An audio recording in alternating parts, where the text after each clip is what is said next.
श्री सद्गुरु महाराज की जय। महर्षि में ही अभिनंदन ग्रंथ से बाबा साहब का चरणामृत। 1915 ईस्वी में एक बार आप छपरा निवासी श्री महावीर राम जी के साथ मुरादाबाद गए। उस समय बाबा साहब के पास कोई प्रसाद लेकर नहीं जाते थे। कदाचित कोई भूल भ्रम या जानबूझकर ले भी जाते तो बाबा साहब ले जाने वाले पर बहुत बिगड़ते और प्रसाद उठाकर फेंक देते थे। वह प्रसाद वहाँ रहने वाले एक सौभाग्यशाली स्वान को मिल जाता था। सद्गुरु के एक जिद्दी अविचल श्रद्धालु शिष्य श्री रामचंद्र जी थे। बाबा साहब ने कितनी ही बार उनका प्रसाद फेंक कर कुत्ते को खिला दिया, पर इनके श्रद्धा भरे पूजन में कोई कमी नहीं आई। अंत में गुरुदेव ने इनकी अचल भक्ति देखकर इनका दिया प्रसाद स्वीकार कर लिया। इनके सिवाय और किसी का प्रसाद देखते ही बाबा साहब बिगड़ जाते और उसे उठाकर फेंक देते और कुत्ते का सौभाग्य जाग उठता। आपके मना करने पर भी श्रद्धालु महावीर राम ने प्रसाद खरीदकर बाबा साहब के श्री चरणों में निवेदित कर दिया और बाबा साहब ने तुरंत उठाकर उसे भैरव वाहन को अर्पित कर दिया। इससे महावीर राम की कोमल श्रद्धा भावना पर आघात लगा।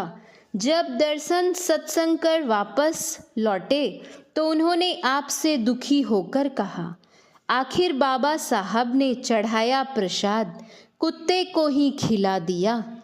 आपने उत्तर दिया, मैंने तो पहले ही सारी स्थिति सुनाकर मना ही कर दी थी, पर आपने नहीं माना। परंतु इसमें दुख की तो कोई बात नहीं है। आपने प्रसाद चढ़ा दिया, अब उस प्रसाद को लेकर वे चाहे जिसको प्रदान करें। प्रसाद वितरण करने में आपकी इच्छा का अनुसरण करना क्या ठीक होगा? और तब आपने प्रसाद चढ़ाया ही कहाँ? महावीर राम जी को अपनी त्रुटि झलक गई और उनकी श्रद्धा प्रांजल हो उठी। वे बोले, पूज्य बाबा साहब ना तो किसी को प्रसाद ही देते हैं और ना चरणामृत ही लेने देते हैं। चलिए आज इन दोनों की मांग उनसे की जाए। आपने कहा, फिर तो वे बिगड़ ही पड़ेंगे। बाबा साहब ये दोनों वस्तुएं किसी को भी नहीं देते। सच्ची श्रद्धा ने किसी भी भय और संकट के आगे झुकना सीखा ही नहीं। आपके समझाने पर उनका आग्रह और बढ़ता ही गया। अंत में जब आप दोनों बाबा साहब के निकट पहुँचे और वहाँ भी महावीर राम ने आपसे इस विषय की चर्चा की तो बाबा साहब ने आपसे पूछा, यह क्या बोलता है? आपने कहा, ये चरणामृत और प्रसादी मांगते हैं। आश्चर्य! आज बाबा साहब जरा भी ना बिगड़े और कहा, इन दोनों चीज़ों के लिए 25 रुपये लगेंगे, कहो उसे देगा। महावीर राम जी यह सुनकर आपकी राय जानने के लिए आपकी ओर निहार रहे थे। आपका संकेत पाते ही उन्होंने बाबा साहब के चरणों में 25 रुपये रख दिए। सच्चे भक्त के लिए भगवान अपना विधान भी बदल देते हैं। यह देख बाबा साहब हंसने लगे और बोले, यह बात तो मैंने इसलिए कही थी कि यह बनिया है, रुपए का नाम सुनते ही भाग जाएगा, परंतु इसने तो पहले ही रुपए चुका दिए। अब तो इसकी जीत हो गई। जिसे अब तक किसी ने नहीं पाया था वह दुर्लभ वस्तु आज महावीर राम जी को बात ही बात में मिल रही थी। सभी सोच रहे थे कि संत और सद्गुरु की लीला का रहस्य सदा अगम्य है, महावीर राम जी चरणामृत और प्रसादी उपलब्ध कर आनंद से बेसुध हो रहे थे। आपने इस घटना के प्रथम ही महावीर राम जी को समझाया था कि बाबा कहते हैं प्रसादी और चरणामृत इसलिए दिए जाते हैं कि सद्गुरु के शरण में स्थित आध्यात्मिक ताप या ज्योति उसके साथ भक्तों के शरीर में विद्युत रूप में प्रविष्ट कर उसके तन मन एवं प्राण को रूपांतरित कर दे। किंतु निकट में बैठने से तथा आँखों से आँख मिल जाने पर भी गुरुदेव की आध्यात्मिक शक्ति एवं ताप विद्युत बनकर शिष्यों के सर्वांग में प्रवेश कर जाते हैं। तब फिर उच्चिष्ट प्रसाद और चरणामृत देने से क्या प्रयोजन। गोरखपुर और छपरा में 1916 ईस्वी में एक बार बाबा साहब गोरखपुर पधारे और आपको पत्र लिखा कि गोरखपुर आकर मेरी मुलाकात करो। आदेश पाकर आपने गोरखपुर में बाबा साहब के दर्शन किए और वहाँ कुछ दिन ठहरकर सत्संग करते रहे। गोरखपुर निवासियों ने श्रद्धापूर्वक 2 महात्माओं को अपने यहाँ बुलाया था। एक थे गोरखपंथी श्री गंभीर नाथ जी और दूसरे एक विचित्र महात्मा बंसुरिया बाबा थे। आपने दोनों महात्माओं के जाकर दर्शन किए। दोनों में बंसुरिया बाबा की ओर आपका चित्त विशेष आकर्षित हुआ। ये वैष्णव रामानंदी संप्रदाय के थे और अपने शिष्य अदालत के एक हेड क्लर्क के यहाँ ठहरे हुए थे। उनके पास 3 बांसुरियाँ थीं। यदि कोई एक बांसुरी छिपा कर रख ले तो वे बिना लिए वहाँ से टलते नहीं थे। बांसुरी बजाने का कलापूर्ण माधुरी की सभी बड़ी प्रशंसा करते थे।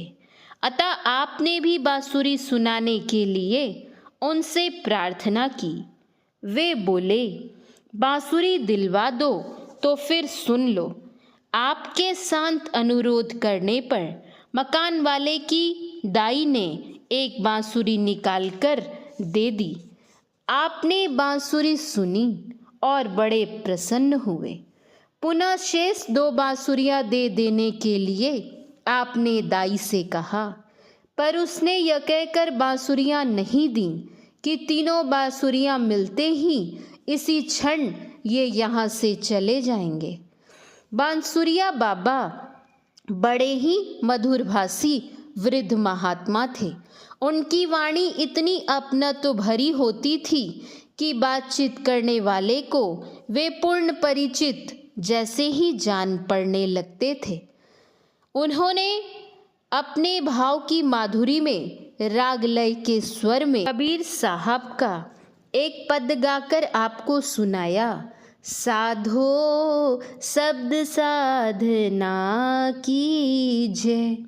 संभव है आपने पहले भी यह पद पढ़ा या सुना हो, पर इनके गाने में इतना आकर्षण था कि उसी समय वह पद आपने इनसे लिखवा ही लिया और बाद में इसे सत्संग योग में प्रकाशित कराया।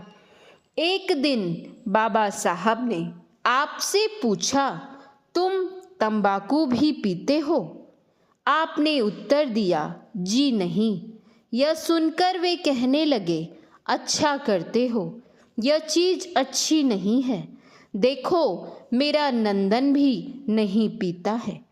बाबा साहब के दर्शन के लिए आप जब जब आए, प्रत्येक बार आते ही इन्होंने आपसे पूछ दिया, यहाँ कितने दिन ठहरोगे?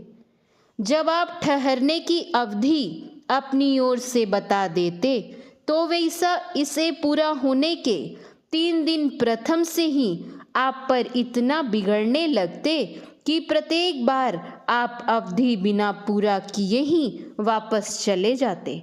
बारंबार ऐसा होते देखकर आपने यह निश्चय कर लिया कि अब बाबा साहब को जाने की अवधि के विषय में कुछ कहूँगा ही नहीं। अब आने पर जब भी बाबा साहब पूछते कि कितने दिन यहाँ रहोगे, तो आप इसका कोई उत्तर नहीं देकर उसी जगह मौन धारण किए रहते। फिर जिस दिन जाने की इच्छा होती उस दिन जाकर प्रणाम कर जाने का आदेश मांग लेते। इस बार जब गोरखपुर से जाने की इच्छा हुई तो अपना सारा सामान बांधकर बाबा साहब के पास आज्ञा लेने के लिए गए।